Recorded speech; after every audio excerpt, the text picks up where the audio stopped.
ಗಂಡನ ಕಡೆಗೆ ಸಂಭಾಷಣೆಗಾಗಿ ಮೊಬೈಲ್ ಇರಲು ಸಾಕು. ಆದರೆ ಇದು ನೀರಿನಲ್ಲಿ ಬಿದ್ದರೆ ಮೊಬೈಲ್ ಕೆಲಸಕ್ಕೆ ಬಾರದು. ಇದಕ್ಕಾಗಿ ನಾವು ಒಂದು ಬಲೂನಿನ ಆವರಣವನ್ನು ತಯಾರಿಸುವ. ಇದು ಒಂದು ಹೊಸ ಕಲ್ಪನೆ. ಇದಕ್ಕಾಗಿ ನಮ್ಮ ಮೊಬೈಲ್ಗಳು ಹಾಗೂ ಬಣ್ಣ ಬಣ್ಣದ ಬಲೂನುಗಳು ಬೇಕಾಗುವು. ಮೊದಲಿಗೆ ಬಲೂನನ್ನು ಪೂರ್ಣವಾಗಿ ಉಬ್ಬಿಸಿಡಿ. ಅದರ ಬಾಯಿಯನ್ನು ಬೆರಳಿನಿಂದ ಗಟ್ಟಿಯಾಗಿ ಹಿಡಿದಿಡಿ ಹಾಗೂ ಮೊಬೈಲನ್ನು ಬಲೂನಿನ ಮೇಲಿಟ್ಟು ದಬ್ಬುತ್ತಾ ಹೋಗಿ. ಕೆಳಗೆ ದಬ್ಬುತ್ತಾ ಹೋದಂತೆ ಮೆಲ್ಲಗೆ ಹವೆಯನ್ನು ಹೊರಬಿಡಿ. ಕೆಲವೇ ಕ್ಷಣದಲ್ಲಿ ಮೊಬೈಲ್ ಸುತ್ತಲೂ ಬಲೂನು ಅಂಟಿಕೊಳ್ಳುವುದು.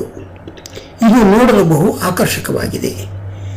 ಇಲ್ಲಿ ನಾವು ಬಲೂನಿನ ತುದಿಯಲ್ಲಿ ಊದಿ ಒಂದು ಗುಳ್ಳೆಯನ್ನು ಮಾಡಿ ದಾರದಿಂದ ಕಟ್ಟಿದ್ದೇವೆ ಹಾಗೂ ಈ ಗುಳ್ಳೆ ಮೇಲೆ ಅಂದದ ಮುಖಗಳನ್ನು ಚಿತ್ರಿಸುತ್ತೇವೆ.